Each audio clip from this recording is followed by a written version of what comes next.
When I was a teenager,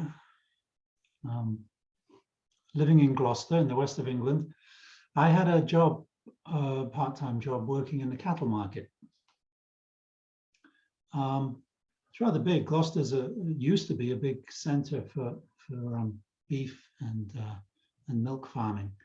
Anyway, every Monday we used to go through 300 or 400 cows and bulls. And the bulls were always the hard part. They always came in last. There were never more than 2 or 3 bulls. Most of them were most of the cattle that we saw were cows and heifers. So the bulls came in at the end, and they were usually pretty pissed off by the time they got to the market. So what you have is a series of gates which open and close into square pens. Okay, so you've got a complete reconfiguration is going on all the time. So anyway, I'm standing at the end of one of these lanes. All the gates are open, and at the other end is a big van, a big lorry, as we used to call them, with a gigantic snorting bull facing me and starting to charge towards me. So I could have closed the gates and locked them in, but I was scared. I was terrified, actually. I mean, this thing weighed 1.5 tons. I wouldn't have stood much of a chance. Anyway, I was sort of standing there thinking, oh, what should I do? And the next thing I knew, I found myself standing in the next pen. I was out of harm's way. I didn't even realize what I'd done. Okay. So this is fear. Fear very rapidly releases adrenaline and cortisone into your blood. Enables you to do things which are pretty unusual, and usually does it by bypassing your frontal cortex. In other words, you don't really think about it. You do it. You think about it right away. You think about it afterwards, of course, but the actual act itself is spontaneous. So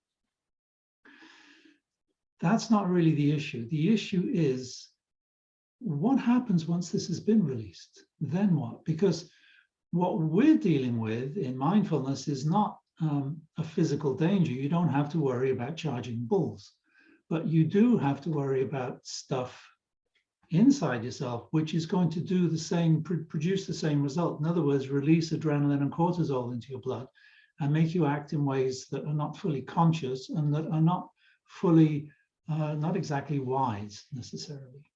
So in order to do that, you need what we call courage. You need to be able to face the things that scare you, okay? So that doesn't come naturally and it's not automatic.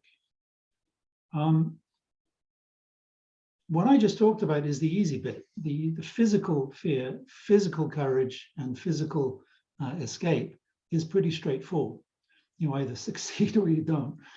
But with the stuff that we deal with, okay, and I'm going to choose another example now, which is Caroline. Caroline learned that she had MS. And with the day she learned that, she was terrified. So she's got all this stuff going through her body, all the cortisol, all the adrenaline. And what does she do with it? There's not much she can do with it. She can't escape the diagnosis. She can't jump into the next pen. She can't run. There's no immediate response. All there is this stuff coursing through her veins: stress, fear, terror. Now, when you get a nasty diagnosis, you can either face it or turn away from it. And some people do turn away from it. And they just try and pretend it's not there. They try and deal with it. They pretend that everything's right. And well, you can only presume that this fear and these hormones are eating away at them on the inside. So what we need in mindfulness to deal with things like this, and ultimately this is what we're doing. You know, ultimately what we're preparing for is the ability to face our own our own mortality, our own demise, and our own bad news as well. So this requires moral courage. There's really no other term for it. It's about realizing this is my face, this is my condition. And Caroline does that. she understands what her condition is, and sometimes it gets her down. And sometimes she fights back. And when she fights back, then she's not down anymore. It's quite extraordinary. To me, it seems almost like magic. I can't, not magic, but it's incredible force of will. But of course, it's not force of will, it's wisdom. It's her ability to keep looking at it in ways that she can deal with, trying to find something that she can do that's positive, that gives her hope, that propels her forward and keeps her unstuck. And as a result, enables her to let go of those hormones and produce a better physical state and a better mental state.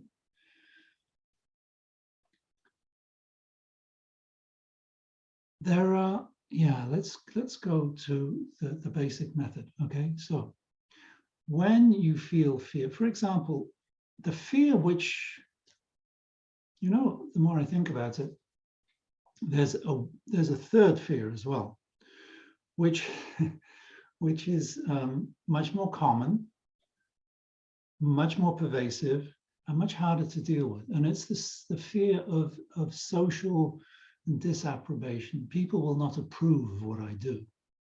Okay, so if I'm standing in a crowd of people who are anti-vaxxers, and I stand up and say, you should all get a vaccination, then I know that I'm taking a risk.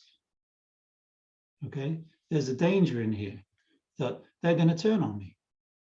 And they may not actually throw anything at me or touch me, but they may simply say bad things about me. And sticks and stones and all that, But nevertheless, that does inhibit me. I don't want people to say bad things about me, even people that I don't like and don't respect. And people I think who are doing wrong, I still want them to like me. I mean, not consciously, unconsciously, I say, well, I don't care. But somewhere in here, there is definitely a resistance, okay? Something saying, no, you can't do that. So this is the most common resistance. I mean, you can prepare yourself against bulls and you can prepare yourself against a nasty diagnosis. But this is where most of the courage that you need to move forward happens, in tiny little everyday situations where, no, I'm not going to say anything. It's too much trouble. Just, no, I don't think so. Someone will get hurt, or they won't like me. They won't like me. So you have to have the courage to be disliked, among other things. So this is the method. First of all, you have to notice it. I'm afraid. I'm inhibited. I don't want to do this. I see a direction that I could take, but I don't want to do it. Okay, so your first reaction is take a breath. The breath already lessens the hormones which are in your body. It's making you more conscious, less automatic. You're getting in touch with your feelings, and naturally your body is trying to find that equilibrium again.